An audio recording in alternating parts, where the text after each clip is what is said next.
अब जरा वाड्रा साहब की बात कर लें। आपके बहनोई हैं, जीजा जी। ये शब्द मैं प्रयोग नहीं करता, लेकिन आज मुझे पीड़ा से करना पड़ रहा है कि नरेंद्र मोदी जी ऐसे ईमानदार नेता के ऊपर जिस तरह से शर्मनाक आरोप लगाए गए, तो आज राहुल गांधी के परिवार की सच्चाई बताना जरूरी है। अभी मैं बता रहा हूं ये वाटर डीएलएफ घोटाला में क्या हुआ, कैसे 65 करोड़ का इंटरेस्ट फ्री लोन मिल गया आपको डीएलएफ से, और जमीन भी मिल गई, और आपने अपनी महंगी जमीन जो ली थी, सस्ती जमीन लिया और महंगे पर उनको बेच दिया। और बीकानेर में जमीन घोटाला हुआ, 1400 बीघा जमीन जाली नाम से खरीदी गई, उसमें 275 बीघा रॉबर्ट वाड्रा की कंपनी के लोगों ने जाली तरीके से खरीदा, उसमें एफआईआर लगा हुआ है। कोयला घोटाला 2012, आदर्श घोटाला, कॉमनवेल्थ घोटाला, इन सभी घोटालों को उजागर करने में थोड़ी हम लोग की भूमिका रही है पार्टी में विपक्ष के रूप में, और इस सबका ट्रायल चला है। 70,000 करोड़ कॉमनवेल्थ का, आदर्श घोटाला जो सेना के लिए आरक्षित जमीन थी, उसमें कौन कौन फायदे में आए, सुशील कुमार शिंदे, विलास राव देशमुख, अशोक चौहान कांग्रेस के नेता। कोयला घोटाला में तो साहब मत पूछिए, 1,86,000 करोड़ का घोटाला था। 2G स्पेक्ट्रम घोटाला, ये भी आपने देखा कैसे लाइसेंस जारी किए गए पिक एंड चूज पर, और देश में कितनी बड़ी संपत्ति का लॉस हुआ ये भी आप जानते हैं। 1,96,000 करोड़ का घोटाला था। बोफोर्स घोटाला, इसमें तो आपके पिताजी पर ही आरोप है, राहुल गांधी जी। और एक सज्जन थे कोतरोकी साहब, मामा जी कहते थे उनको भगाने में कितना काम किया गया।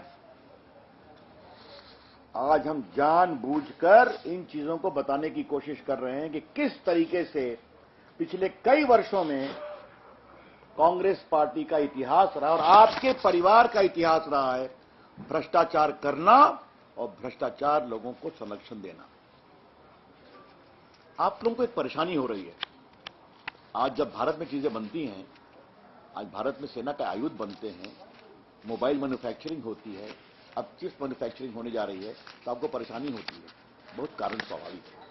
आपकी पूरी सरकार डील और कमीशन में चलती थी, और अगर डील नहीं हुई तो राफेल को भी इतना लेट किया गया, भले वायुसेना की मारक क्षमता कमजोर हो रही है। The whole ecosystem of Congress party is based upon the twin corrupt pillars of deal and commission. तो आजकल कमीशन बंद हो गया है, इसलिए आपको परेशानी है। विजय माल्या को किसने बढ़ाया, उनको लोन पर लोन किसने दिया, और नीरव मोदी और मेहुल चौकसी के इवेंट्स में कौन जाया करता था? राहुल गांधी जी, आप तो जाया करते थे ना। आज तो कई फोटो आपके बारे में भी आ रही है, चलिए देखिए। कोई कार्रवाई नहीं की गई।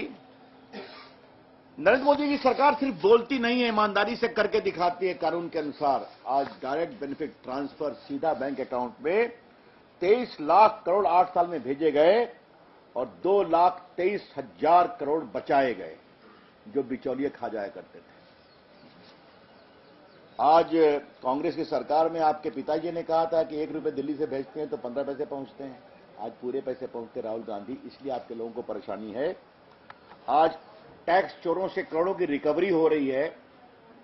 आज भागे हुए भगोड़ों को हिंदुस्तान में लाने का कार्रवाई हो रही है, चाहे वो मेहुल चोकसी हो या बाकी सब हो। और सट्टेबाज संजीव चावला का प्रत्यर्पण हुआ। बिचौलिया क्रिश्चियन मिशेल यूएई से आए। इंडोनेशिया से पकड़ा गया भगोड़ा कारोबारी विनय मित्तल, ये भी वापस आया। बहरीन से भगोड़ा आर्थिक घोटालेबाज मोहम्मद याया वापस आया। तो ये सब सबके सामने है। और हम एक बात और कहना चाहते हैं कि हमने कानून को भी सख्त किया है। फ्यूजिटिव इकोनॉमिक ऑफेंडर्स ऑर्डिनेंस लाया। आपने देखा होगा कि हम लोगों ने इंसॉल्वेंसी ऑफ बैंक्रप्सी कोड लाया। हम लोगों ने पूरे बेनामी लेन देन अधिनियम, बेनामी ट्रांजैक्शन एक्ट को भी और मजबूत किया, और बाकी और कई कानून को, अनरेगुलेटेड डिपॉजिट स्कीम पर भी प्रिवेंशन का कानून लाया।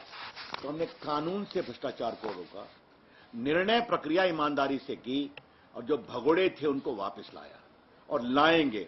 और राहुल गांधी आपसे क्या उम्मीद करें? आप तो खुद ही आरोपित है भ्रष्टाचार में, परिवार के साथ। तो ये आपका रिकॉर्ड है। लेकिन हम आपसे उम्मीद करते थे कि कुछ तथ्यों पर बोलेंगे। आज भी वही हवाबाजी, लफबाजी और बेबुनियाद आरोप। और जब पूछा गया कानून के द्वारा कि आप उनको ऑथेंटिकेट करिए, मैं करूंगा, उन्होंने ऑथेंटिकेट भी नहीं किया, न कोई रिकॉर्ड पेश किया। तो भारत के नरेंद्र मोदी ऐसे ईमानदार नेता के खिलाफ ये बेबुनियाद आरोप, तो मैं एक ही कहूंगा, राहुल गांधी, आप थोड़ा सबक से, अनुभव से सीखते क्यों नहीं हैं? 19 में चौकीदार कहा था ना, कहां चले गए आप? अब फिर आप कुछ खुराफात कर रहे हैं। तो 24 में आपको जनता और प्रभावी रूप से जवाब देगी। धन्यवाद। रविशंकर जी, आपने स्पीकर से आपने कहा था कि सारी चीजें रिकॉर्ड से हटा दी जाए क्योंकि तथ्यों के साथ पेश नहीं किया गया। तो क्या ऑन रिकॉर्ड आप लोग मांग करेंगे लोकसभा अध्यक्ष से? देखिए, हमने हाउस में कहा है, बाकी संसदीय कार्य मंत्री देखेंगे। रूल्स ऑफ प्रोसीजर की धारा 353 में स्पष्ट है कि कोई आरोप आप लगाते हैं या इंक्रिमिनेटिंग भी आरोप लगाते हैं तो आपको बकायदे उसकी नोटिस देनी पड़ेगी और संबंधित डॉक्यूमेंट देना पड़ेगा। तो आपने वो कुछ तो किया नहीं, आपने पूरा भाषण देखा है, सुना है। Thank you. रूल 353 353 है। क्या कहना है आपको, बताइए साहब। तो अंग्रेजी चल में हिंदी दिखाते हैं ना, नहीं दिखाते। Ravi Shankar Prasad there in a rebuttal to Rahul Gandhi, taking examples of Robert Vadra and other relations that he says exposes the hypocrisy of the Gandhi family and the Congress party leadership. So Rahul Gandhi there has received a rebuttal from Ravi Shankar Prasad. Expect more to come in from the government on prime time tonight.